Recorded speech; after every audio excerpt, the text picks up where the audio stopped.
Hello and welcome to what is a rather wintry edition of Vermont's 100 covered bridges. And today I'm at the Creamery Bridge in Brattleboro, built in 1879. The reef you can see there is hiding the date. So there are two Creamery Bridges in the state of Vermont, both given the name for the same reason. I'll come into that later. And but this, I say, was built in 1879. It's a town lattice style design, as clearly seen. And obviously the first thing you'll notice is it's not open to traffic and hasn't been since 2010. Originally, there stood here a small uncovered bridge, and just before, obviously this was built in 1879, it was washed away by a huge flood and resulted in this bridge that has stood here ever since. So let's go and take a look around it, because there's some unusual, well, not unusual, but different features on this than the bridges I've seen so far. So obviously here's the roadway, or which is now a pathway, but here we also have the foot passengers, and this was added on later. It wasn't built originally. As you can see, it kept people safe from the horse and carts or whatever it was that was travelling down here at the time. Now there's one other feature here which I'm hoping I can find is, let me have a look. Yes, here we go. You can see one right there. In 2007, the bridge was fitted with a fire alarm as well as a sprinkle system. Not that hopefully it is ever needed, but we've got these sprinklers on the inside of the bridge as well. Now, of course, one of the advantages of being in a covered bridge is when it's snowing or raining, you can shelter from it. So why is it called the Creamery Bridge? Well, there was a lot of dairy farmers in the area, and in 1887 a creamery was built literally on this site here, right behind me, and where that big tree is, it was built there. I'm just going to show you a picture now, and as you can see, the bridge is there, and right next to it to the side is the creamery. Now before that was built, the farmers had to transport their milk on train to Massachusetts, in and around the Boston area, where the milk would be churned into butter, and obviously they could sell it. Now that was quite a costly exercise, using to transport it there and back into Massachusetts. So when this creamery opened, all the dairy farmers in the area brought their milk here to be produced, and obviously as a result it was quicker, but it was obviously a lot cheaper, so it was more profit for the dairy farmers. And the actual creamery itself was open for about 30 years. Clearly somebody's spent a bit of time preparing for Christmas. There's lights as well, which obviously aren't on at the moment. I'll come back, probably not tonight, but I'll come back one evening, and we'll see what it looks like with the lights on. This is Guildford Street, and the road literally came from there all the way through there into the bridge and onto Route 9, which goes that way.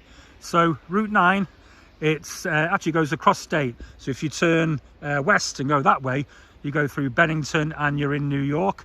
and if you go that way for about a mile and a half, you cross the Connecticut River, and you're in New Hampshire. Now, I know what you're probably thinking. You're thinking, I bet that water's a bit cold. I wonder if he's going in there today. Well, of course I am.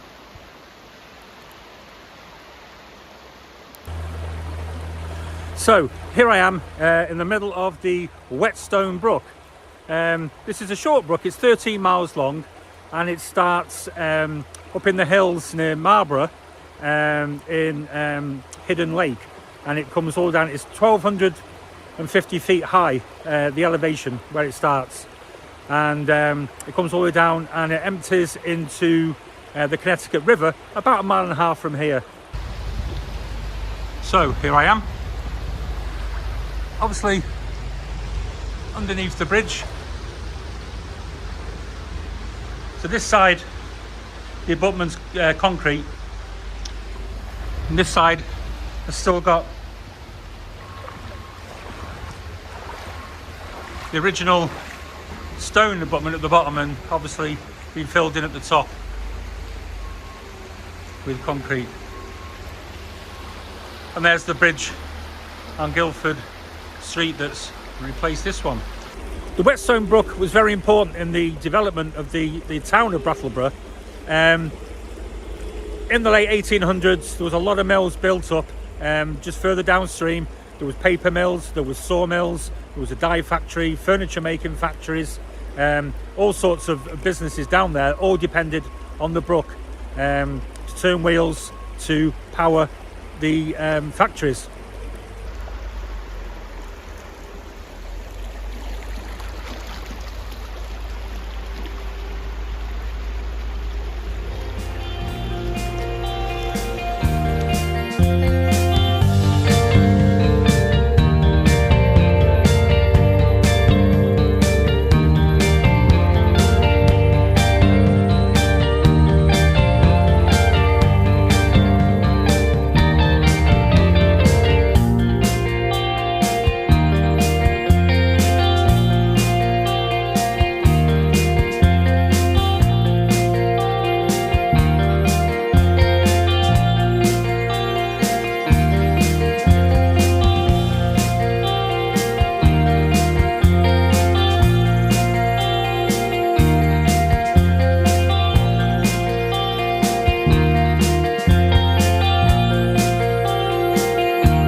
So I did come back at night time, and it was well worth the visit. They made a pretty good job of it. So well done to whoever was involved. They've even put some lights on in the park where the Creamery building once stood. And then there's some lights down the side as well.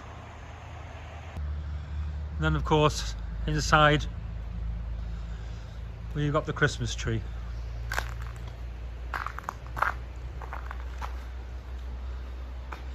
All lit up.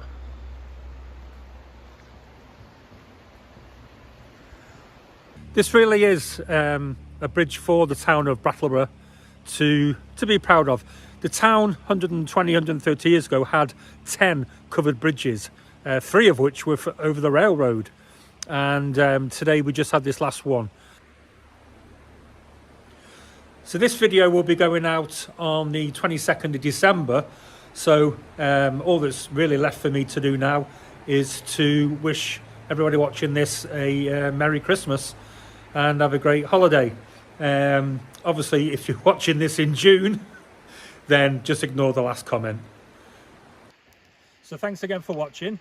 My first bridge in the snow, and a very Christmassy scene, even though it's November. Once again, thanks to Vermont Covered Bridge Society for the help and support they've given me. And again, please like the video if you did like it, subscribe and share with your friends. So that's it from me. I'll see you next week in another video.